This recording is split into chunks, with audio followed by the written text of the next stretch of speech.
Hello everyone, this is Charlotte and this is Chatting in Cars. It's a podcast where I pick out a random topic and talk about it at length on a tangent while diving in and out of traffic and dodging people. Mainly because we want to stay out of prison. I am driving, so you'll hear beeping, you'll hear me swearing at people. I do have a bit of road rage, I don't mind. I just go with what I feel like, man. So you can't deny your feelings, come on. So the topic for today, there is a disclaimer at the start because I do swear and I do talk about sensitive topics. Today probably won't be, but you know. I do swear a lot though, and I'm not even apologetic about it because again, I act like how I feel basically. I'm not gonna hide that shit for the sake of sensitive ears or people who assume that I need to have a certain standard or form of language because I please me, essentially. So you can turn it off if you want, that's up to you, man. Okay, the topic for today is hustle. Now I'm talking about business hustle, something I have been very interested in from a very young age. It's one of my favorite hobbies is to make money. Sorry, I was just crossing an intersection there with someone who was speeding at me. So from a very young age I've been fascinated with making money and stuff like that. I don't know if it's part of my star sign or something like that, you know, being a Taurus, it's all about the hustle, or just growing up in poverty, right?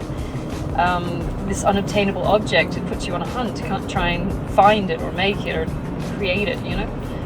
Hustle, not just a dance move. I think the shuffle's better though. It's way more interesting.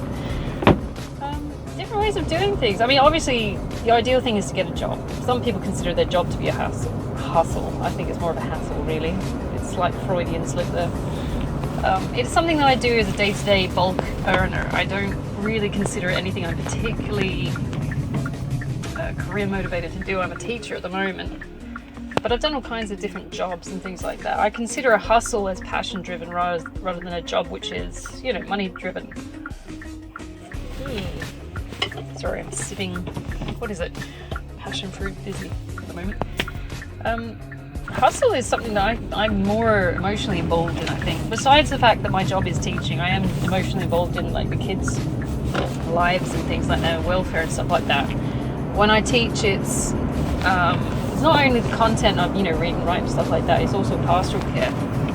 It's mainly pastoral care at this point because I'm working in low SES schools. So that's not so much hustle. When I talk about hustle, it's more like money-driven, passion-driven. I am genuinely concerned for my kids, but teaching is a job. For me, it's not a hustle. You are there to provide a hopefully genuine service, essentially. You want to look after the kids, make sure their welfare is okay and they can get somewhere in their life and, you know, maybe I'm just ennobling it, I don't know. But it's not something that's a hustle. There's no tricks to it. You know, you can't, you know, maneuver your way into making a bit more through it. It is a job, it is a good job, it's a service. It's looking after the babies, which I love doing, but you know, I'm not particularly overtly passionate about it from, you know, like a young age.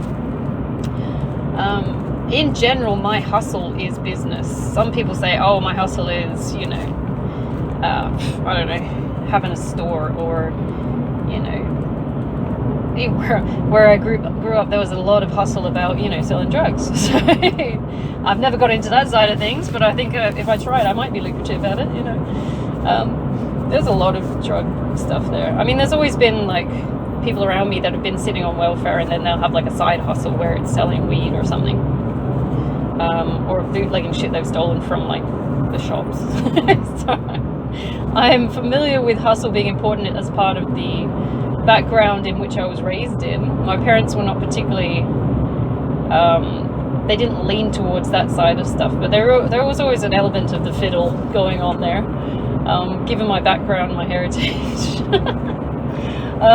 My granddad Bob used to work on the docks. He was in the health and safety side of things, so he used to find a lot of things that were seemingly unsafe and then take them home. Same as my grandma. Actually, she used to work in the you know, when they bring in the big barrels of whiskey and shit like that, and she worked in the import section of the sort of factory / dock area. She used to find a lot of things that were also not up to standard, and they used to find their way home as well. So that's one way of doing a hustle. That's a slightly grey area hustle. So that's in my background, is just kind of find a way to make shit go a bit further. And you know, all my businesses came out of necessity at this point. None of them are illegal. That's what I can say. I should be proud of that. All of them are above board and legal. But I know my heritage lends towards, you know, finding importance in getting some kind of extra boost beyond wage. You know, I was raised by Cockneys. My family comes from Vikings and fucking Irish, and it's like, if we needed something, we went out and got it, right? It's like, fuck norms. We'll find a way. You know, it's just making a way. And so the hustle was born sort of from that. It's in my family, it's in my heritage. I got gypsy background as well. These people live basically with a lot of lack genuinely. Traditionally, these days I think they're doing better financially, I don't know. I've got a consensus there, but you know, like travel lifestyle, gypsy heritage, where you sort of, if you needed something, you went out and found it, and you hunted for it, you made it happen, sort of thing. You bartered for it, you traded for it, you networked, whatever you needed to do, you did it. There's a lot of hustle there. Generally the principles of, you know, good business and thugonomics, really. If you need something, you make it fucking happen, you hustle. So that's in my heritage, but I'm very, very, very grateful for. Some people look at it like, oh, you're, you know, come from Jippo background. I'm going, dude, you don't know what these people are good for, man. You look at what they're achieving with nothing, you know? I respect that. People who come from, you know, fucked up nothing backgrounds and they can make something happen. I appreciate that. I mean, not everybody has the opportunity to go the legit route. My granddad Bo was like, the background in which he was sort of existing in the 60s was like, there was a big support for people like the Krays, which if you've ever seen the movie Legend, or I think it's Legend, with Tom Hardy, you'd understand what kind of a crime-based background my granddad came from, because he was, you know, he was friends with the Krays. Or so he says, you know, it's part of a, you know, but I have a feeling, even though they were like gangsters or mobsters, something like that, I still think they were part of a community that looked after itself, you know, each other. If you needed, it was part of the Cockney culture. If you needed something, you found a way to either, you know, share what you've got, or, you know, it's not just all, you know, drowning people and shit like that because they're not doing what you want them to do, you know, laundering money and shit. You know, there was a general community of looking after each other, you know. That's part of the Cockney culture as well.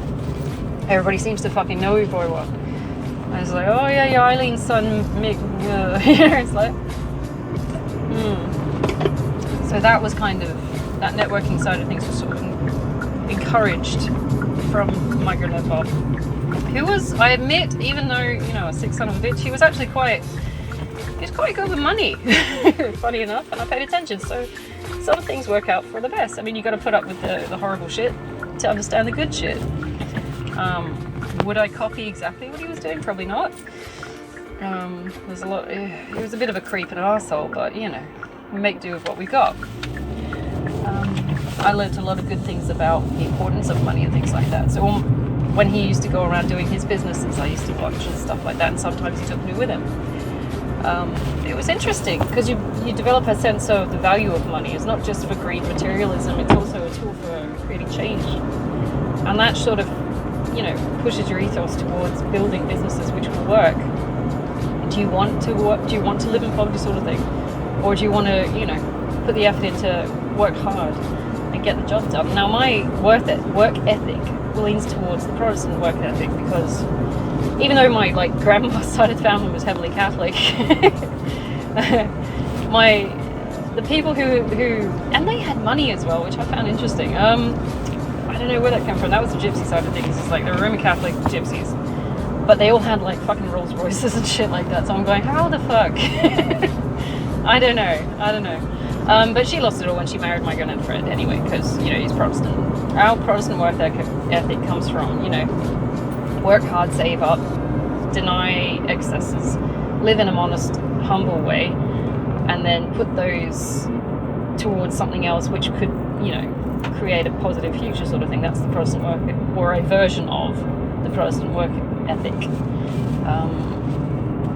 Whereas the Catholic work ethic, sorry, I'm stuttering today, my brain's a bit fried. My selective mutism's kicking in, yay. That's a good start on a Wednesday.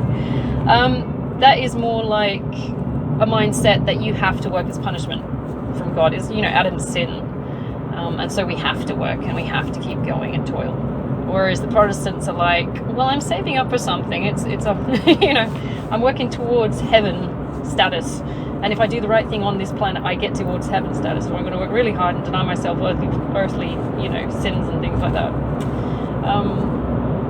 I lean towards that. I'm more interested in saving up and getting it right that way than just spending on credit and hoping to apologize afterwards. It's like I don't use credit as much as I can. I avoid it. I hate it because I have been in credit card debt, and it was not something I got to choose to do because I just didn't have any options at the time. I learned that lesson very, very well, and I would never go back to excessive credit card debt. I use it as a one-off every now and again, say if I got to get the car service or something like that, but I would never go into living on a credit card again. It's ridiculous. It doesn't work, and you just accrue a shitload of debt. So that's my work ethic towards Protestantism. I'm not Protestant, I'm divinist obviously, but I can appreciate what they're getting at as a means to an end, if you want to talk in Machiavellian terms. So my hustle started from a very young age. I used to go around with my granddad Bob. He used to go and do a bunch of his business shit. Not exactly ethical stuff, but I used to hang on and watch what he's doing, and watch how the cards lie, his sleight of hand and what tricks he did and things like that. Some of them were useful, some of them were illegal. I can't deny that. My parents were mortified. They did not trust him at all, and he was he was a fiddler. You gotta do that. He was a dirty old man as well, but he was, money wise, he was on the fiddle as well. He had 2 sets of books, and it was not exactly kosher. But you learn a few things. That was when I was about 10. I used to go around with him because he sort of adopted me as his protege sort of thing, if that makes sense. Because our birthdays were so close together, he thought I was his thing, and I would take over for him sort of thing. So he taught me a load of stuff. My other siblings didn't have birthdays close to him. He was close with my brother because my brother was the only boy in the family, but because we were 2 days apart, he sort of adopted me on as a person who would take over sort of thing. When I was about 17, my next venture into sort of hustle was, of course, the stealing cigarettes and selling them to kids at school. Not ethical at all, looking at it as an adult. But then again, you've got to accept that these people, and I see them as people, I don't see them as kids. Because they were 16, 17, 18. Nearly adults, right?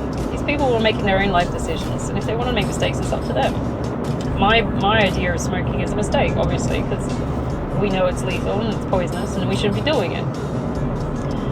But to me, that was their life choice at the time. I mean, you do rationalize these things out, I suppose. You've got to have some kind of rationality when it comes to that. And sort of, I know it negates your accountability in the situation a little bit, but as individuals with their own decision-making capabilities, you've got to accept that some people will buy product that they know is bad for them, and they'll just take it because they think they know better, or because some people are misinformed.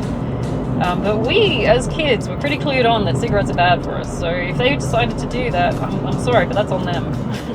What I used to do is then take the money and go buy McDonald's milkshakes, because I'm not an idiot. But that sounds arrogant, I know. But you got to respect their decisions as individuals. If you're choosing to live like that, that's cool, man. I'll let you do that thing. It's not harming anyone as far as I can see, anyone else, and we're all making our own choices. Some people will look at me like I'm the devil because I'm profiteering off someone else's stupidity. But if you look at consumerism in general, it's a theme. It's a running theme. There's a lot of consumerism that lends itself to, marketing towards people's stupidity. Hive mentality, collective mindset. If you can't think for yourself, they will definitely exploit that. You got celebrities standing up and saying, I buy this product, so you should buy this product. And then you sit there and think, no, you fucking don't. You don't buy that product. You don't use that product. Anyone with a critical mindset is sitting there going, this is ridiculous. I can see exactly what points they're using in this advertising, or this advertisement rather, to hook people in. And, you know, it's fascinating to watch because people actually buy this shit. Ads these days just make me angry. Because I'm like, you're interfering with what I was originally watching. Like when you go on YouTube and you clicked on something you actually want to watch and you're like, yes, cool, all right, and you're getting right into it, and then suddenly fucking ads. And it's not just ads, it's ads every 10 seconds or something. And they're ones you can't get rid of. And that pisses me off because you gotta wait this fucking ad out. It's like there's nothing that I'm gonna buy from ads just because I find them intrusive. At this point, it's like I don't know why people keep making them. Who is actively saying, oh, here's an ad, I will definitely go out and buy this product now? It's like no one, maybe boomers because they're conditioned to do that, I don't know. But no one is actively saying, fuck me, you're right, I'm gonna go buy that now. To me that's bad hustle. Even though you want people to be aware of your product, there's got to be better ways than just inserting yourself in their reality. It's intrusive. It's horrible. We don't like it. I know millennials don't like it because I've seen the studies, but it's like we fucking hate that shit. And unfortunately, yes, I am. Fortunately or unfortunately, I'm part of the millennial collective, and I do whinge. Yes, I do. Although I'll tell you what, my avocado on toast isn't stopping me from buying a house next year. So yeah, well, yeah, fuck off. I've just got to find means and ways of doing it. Hustle is one of them. What else have I got? What did I do after that? After selling cigarettes, I went to, what else did I used to do? I used to do eBay. I had online stores. I had secondhand online stores where I would sell clothes and things I found out of an op shop, which does create a problem of like excessive overheads. You do tend to invest a lot of your money into it just to have a storefront, even on eBay, and it does take up a lot of space as well. So you need space to actually store all this shit, which is a little bit of a pain in the ass when you've got, you know, a small space in your rental, which you're not supposed to be using for business anyway, because your rental people are like, are you fucking hustling out of here? It's like, no. Yes. But a lot of the people at the time I knew who were also hustling were like growing weed in their attics, so I don't think it's like more evil of the thing, you know, rental people. But no, it was just all in crates and it was stored and it was clean and neat, and I don't think they really cracked the shits about it. I also used to store a lot of shit at my dad's work, which I used to work when I used to work for him. So the back room would be filled with crates and things like that of dresses and clothes and racks and things like that, because he wasn't using the space. And that way I could man the front desk while also, you know, taking on orders and stuff like that for my business. So a little bit of a side hustle there. Still had, you know, work and stuff like that on at the time. I would also sell fat quarters. I don't know if anyone knows quilting terms, sewing quilting terms. Fat quarters are about a yard wide. I used to cut up sheets, like secondhand sheets. Of course, I would call them upcycled. It was the key word of the time. They were upcycled fat quarters. And I do stacks. So I do like a stack of 50 or something like that. I get that many quilt covers. You gotta have decent quality quilt covers though, because nobody's gonna buy killed shit. And you got to cut them properly, because if they're jagged edged, people will be like, what the fuck is this low quality shit? You got to check for like the consistency of the fabric as well, because if it's too thin, they'll look at you like, I'm not buying this shit. But I used to cut and stack and arrange color wise in sets of 25 or 50, and it would be a bulk buy and people would buy them, and it did work for quite a while. For some reason we went through a wave of just people wanting to buy quilting supplies, but I don't know what's happening now because I got rid of it all. I got fed up with it. I also used to sell iron-on transfers, so I print them out at home on particular paper, which you can buy on eBay, and I'd cut them up and sell them. Just list the design as a image rather than actually printing them out, pre-printing them. Just sell them, like list the image, and then as people bought them I would print them off using my, I think it was an inkjet or something like that. It was just a normal printer you can get from the house. And I used to sell a shitload of those as well. And there's next to nothing postage because it's just a regular stamp, and the overheads with that were great. I think the most expensive thing was the actual transfer paper. And that wasn't too bad. We used to do alright with that one. That went into craft supplies anyway. What else? What else did we sell?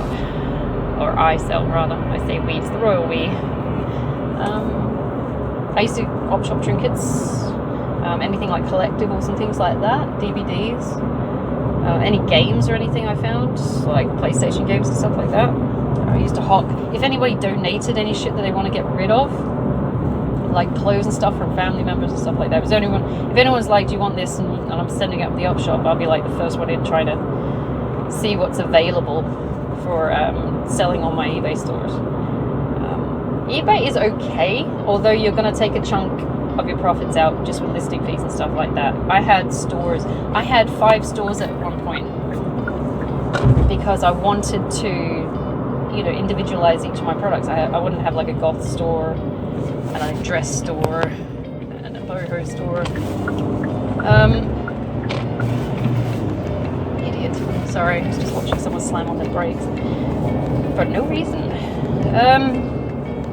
But I want to individualize the stores, so I had like a running theme. I had 5 of them running at a time. They collapsed because I went through a divorce and lost all my money and went into debt and stuff like that. But that was the only reason that fucking ended, because I was actually doing quite well. I'd build up my orders during the week. People place their orders for items and stuff that was on auction or just buy outright. Buy it now, they call it. And I'd fill the orders on a weekend, post them on a Monday, and it worked, because I was also working on a Monday. And straight after work, I'd go into the post office. Why are you speeding to a stop? Oh my god. Do you ever get that where you are? Where people will speed to an intersection and then slam on their brakes? One day those brakes are going to fail. I swear to God. It's like, you're pushing it, man. You're tempting fate. It's like, take your time. I assume you want to live, right? Sorry, bit of a tangent. But no, we did alright with that. We, selling clothes and stuff like that, and I liked the sort of strategy behind it, because I got to fix up clothes and decorate them and do all kinds of things, and I wanted to do it going to fashion at one point, so this was sort of like a leg up into it, because you'd have to learn the basics of sewing and replacing and decorating, things like that, to make them more appealing to people who are buying them. I also got to learn about clothing labels and which ones were more valuable. The best thing you can do with that is go to a shopping centre, which is one of the big major ones, and then look at the types of stores that are around. We've got ones over here like, Witchery or I'm going to remember now. There's a few name brands, and if you find those name brands in the op shops, and if you go to the nicer area op shops, and there's always op shops even in the nice areas where the rich people are, because they just ditch their shit every season. You can find some good labels and you just hawk them on eBay, and I used to make a decent amount of money from that, because people want the brand but they don't want to pay full price, and they don't mind wearing second hand. It's a nice way of doing things as well, because you're not wasting clothes. It doesn't go to landfill. It's very communal based as well, because people will swap and trade, and you'll buy something cheap and then you'll do it up or something like that and sell it on. It's cool. Nothing gets wasted. Again, the overheads are a bit risky. But it's a good way to live. If you want to keep going with that, you have to really put the work in. There was a lot of time I spent just uploading and photographing these clothes and things like that. That's what takes the most of the most of the time. After clothes, what did I do? See, that all collapsed, and then I floated for 2 years just because I was just trying to pay off my debt through just teaching as much as I could, because that's the solid wage. That's the credible wage, because it's a recognised profession. If you are taking on a business as a hustle, you are tending to be a bit more liable, even when you're taking out loans and things like that, because there's an inconsistency in your pay. I know when I was applying for a car when I was with my ex-husband, we were buying him a car, well, I was buying him a car, and the way they looked at the finances was they looked at his businesses, because he had a boot camp, and he wasn't like a proper job, he had his own business. He was the liability because it was inconsistent pay. There was no guarantee the clients were going to be there. Same with the side hustle. There's no guarantee the sales are going to be there. So, unless you've been doing it for a few years and you've got, tax forms all set up and ready to go, and you've got proof and evidence that it's been working for this long, the financial people are going to look at you and like, we can't really give you money, but if you've got a full-time job like I had, it was easier to get a car. Or same as next year is going to be, when I apply for finance, it's going to be, I've got a teaching job, so it's more credible than a business. Sorry, more passion fruit. It's fizzy. So you got to take it. It's always best to have like a job and a hustle. Don't go straight for the hustle and expect it to work, because even hustles take time to, you know, get off the ground and get into a rhythm of sales and things like that. And you've got to build up your client base and things like that as well. It's not gonna work within the first 6 months. That's all I'm saying. Unless you've got like a proper stand-up physical place where people can go to and your catchment area is pretty good. Say if you want to open a cafe or something like that, you've got to select your place pretty fucking good for it to be your only source of income. All my shit's only ever been online because I like the convenience of just being able to sell something to a wider market and then send it off in post, which is not always reliable, I admit. Ozpost is a bit shitty sometimes. At the moment, Sendle is doing my head in because I've just sent a package off as a trial and error thing, and it's got delays and it's only going over interstate, so I'm like, what the fuck, Sendle? I'm not using you again. But you do learn on the job. Having said that, the overheads for hiring out a building to create a business, like my dad used to have on and off accounting business called in a place called Falcon and Mandra. He hired out the building. I think you can get the first year as tax deductible or something like that, and that was about 10. No, it wouldn't have been about 10 grand a month or something like that. But it was expensive just to hire out the building, and then you got to make sure you've got enough clients to cover the cost of that and anything else that happens in the business that needs to happen. Say if you need more equipment, or if you need some kind of registration for your people who work for you, anything like that, extra costs. You've got to make sure it weighs itself out before you even start thinking about profiteering off their whole practice, which is the tricky part. If you do it all online, there's less cost. I think I pay something like $25 a month for an eBay store as a basic subscription. I lose a lot of the money. Well, the most money I lose is through not listing fees, but final sale fees. So you're sitting there thinking you're getting $100 and really you're getting like 95. It's like, I wanted to get 100. And you're always looking for ways to optimize your profits as well. So you'll be looking at a way to cut costs, but you can't cut. Sorry, I had to break sharply there. You can't cut costs too sharply or too much, because people will just not buy your product, or it will be, a case of you've gone too far now, or you bump up your costs. You can't bump up your costs too much because people are like, well, this is too expensive now. I just don't want to buy it. I know when I shop on eBay, the first thing I do is I sort prices lowest to high, because I'm not stupid. It's like I'll type in a specific thing and then sort low to high, because I'm like, well, I know the version of something I'm looking for, I'll just find the cheapest version. At the moment, I'm making sure I buy it within Australia, if only to make sure that it actually fucking get here, thanks to COVID. I used to buy shit from China and stuff like that, but it never got here. And whilst they do have tracking on it, once it leaves China, the tracking counts for shit. So you might get it, you might not get it. So it's a bit fiddly that way. So I'd rather look for things in Australia or in the country I'm in, and actually know that at some point it will arrive. It might be a bit late because we have flooding or fire or some shit, but it will arrive. You got to pick your punches. So what else can I do? Currently I'm selling my paintings. I do some paintings online. I'm selling them through eBay. I used to have a Shopify. Shopify is shit. Don't buy it. Don't subscribe to it, because they tout it as this platform that'll do all your marketing for you, and we got Google Analytics and all that shit like that. But realistically, no, they don't. It's shit. I spent a lot of money setting up a store on there, Shopify, and the marketing was shit. They showed you the analytics. I think 7 people saw it. I'm going, how the fuck is this meant to be my business? And most of the things that the marketing had come from was things that I'd set up, like Facebook or Instagram or stuff like that. So I'm thoroughly unimpressed with those guys. eBay works to a certain degree, but still it's a niche product, painting, so you've got to be considerate of the clientele you're trying to approach. I still use my Instagram and my Facebook, and I'm still looking for more ways to sort of promote my business and brand. So my paintings is one way. I also make letter sets, like the old school pen paper letter sets, which seem to be doing all right. I print them at home and I sell them online. I don't pre-print anything. I need to know that, because ink is so expensive, I need to know that someone actually has bought something. I also, you know, roast my own coffee and stuff like that, so I sell that online.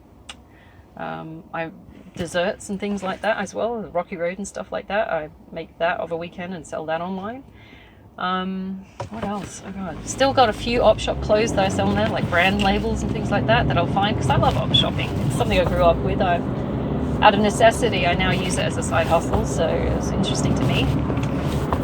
I was doing drawings at one point. I was selling those as well. I've just sold 2 drawings for $50 each, so I'm sending them off literally today.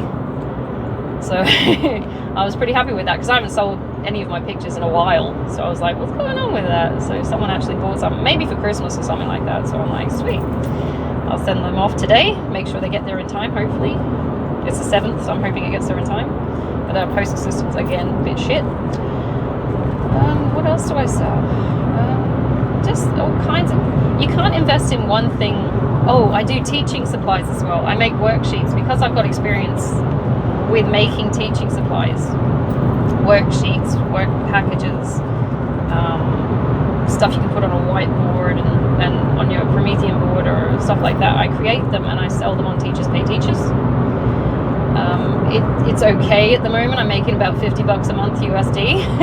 It's not a lot, but I haven't exactly got the whole amount of things I could be putting on there. That's very much a side hustle, because I'm working full time. I'm like, whatever I can make when I can make, right? But it's a lot of little things I find that are just trickling into things. You know, you can't just stick with one and say, this is what I'm doing and, you know, this is going to work, because some days that will be working, but then some days something else will be working. So I'd like to stick a lot of nets out rather than stick with one. I'd like to get into things like ebooks and stuff like that and sell them on Amazon, but I've yet to look into that a bit deeper, and I don't know if it will work, to be honest. I keep seeing ads on like the YouTube saying, oh, I sell this much a month, and they're going, yeah, right. Okay, let me look into it a bit further before I start investing in that shit, because that is time consuming, writing ebooks and things like that as well. I've got a background for things like educational ebooks I could write and stuff like that, because I'm a teacher and stuff. I've got the experience as well, and strangely enough the education, but it's very time consuming, and I wouldn't want it to take it away from my more lucrative side hustles. So you got to be careful of that. You got to, like at the moment I've also invested in ETFs, and I'm weighting up which ones I want to keep, because I've just been watching their progress over the last 6 months. So I started investing in them, oh god, July last year. I've been watching the ones which pay the best dividends and which ones don't. I've also been watching which ones actually schedule their dividends properly. Because I've got like one that's every 6 months, and one that's every fucking 12 months, and one that's 3 months. And I was going, well, this is just annoying to watch, this lack of rhythm. I want to know where it's coming from and when. Also an estimate about how much, so I can work with those confines, and everything I get I sort of reinvest back into my ETFs or into some other product or project. Nothing is ever wasted. I don't just piss money down the drain for the sake of saying, oh look, I've got a jet ski now. Reinvestment in my business is mainly what I do, because I want to see it grow then, yeah, and it's cumulative. So that's been fun. I like playing with money. I should have gone into finance or something. I find it gamified, you know. It's like I just like playing with it. I'm not materialistic. It's not the be all end all, but it's just fun to play with as a toy. You know, it's very weird. It's definitely my North Node though, so I'm pretty stoked about that. So I must be living my authenticity. You know, if anyone's done their birth chart, go and look at your North Node. That's what you're supposed to be doing in this life. It's fascinating because you start doing it and then you go and look for what you're supposed to be doing and you go, oh shit, I'm doing it anyway. Okay, cool. So it's fun to play with that kind of thing. You got to find things that you're interested in. Some people are good at, say, sports or something like that. Maybe that's what they should be doing as a side hustle. I don't know if there's anything you can do for like sports as a side hustle. Some people are good at art. I'm okay at art. It seems to be selling. I'm not, you know, like fucking Renaissance shit. I'm okay with it, and some people like what I do. And that's how I have a smidge of a side hustle there. I like painting and stuff like that, so I find it very relaxing and therapeutic, so I sit there and I paint things. And I've got quite a few canvases lined up for the next holiday, so I'm pretty stoked about that. I love tarot cards and stuff like that, so I might get into something like that, do some readings and stuff like that. So put those on YouTube or something like that. There's always some extra idea that pops up and you go, oh, I like that. I'm going to go with that. And that's the mindset you should have when you come to your hustle. It's like, if it seems like an interesting idea, go for it. I mean, you got to weigh up your options though. Which one's going to be the more interesting, more profitable side hustle? Don't just stick with something because, you know, it seemed a good idea at the time and this is what we've been doing, and so we stick with it. You know, if it's not working, you've got to learn to cut your losses. And I had to do that with my clothing business at the time because I just didn't have the money to reinvest to buy more stock to, you know, keep it going. But hustle is important. You should find something that interests you. And it's valuable as well. It's not just, you know, sitting in the 9-to-5 day being bored out of your mind.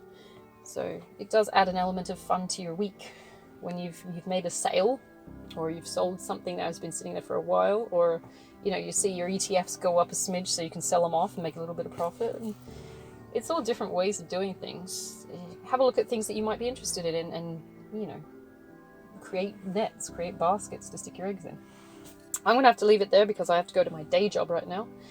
So I'm hoping you guys have a fantastic day. Go on and be adventurous with your money and your energies. Go and find something that interests you. If you want to do a side hustle, that sounds great. It's always fun. You can have a look and see what everybody else is doing. They might have some good ideas. You might be able to build some information and share information about understandings you have about your side hustle. I think, as you know, that's what networking is basically. It's sharing information. And it's always nice to help other people. So, you know, keep that in mind and hopefully someone will help you, right? I don't subscribe to people who want to be that cutthroat asshole side of things. It's like, I'm not sharing my information because, you know, it's competition. It's not competition. There's always extra. People will go for, you know, things that interest them these days. They're not going for always the cheapest or, you know, the person who creates the best brand or shit like that. It's not always the case. People want to decide for themselves. So that's a blessing, really. All right, I'm going to have to leave it there. I hope you guys have a fantastic Wednesday, Odin's Day. A day for thought and realization and, you know, a bit of everything, really. So I'm hoping you have a great one, and I'll see you hopefully on the podcast tomorrow.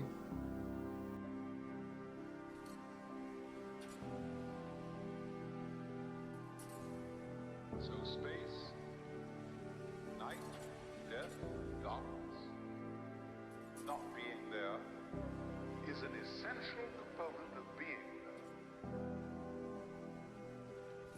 You don't have the one without the other.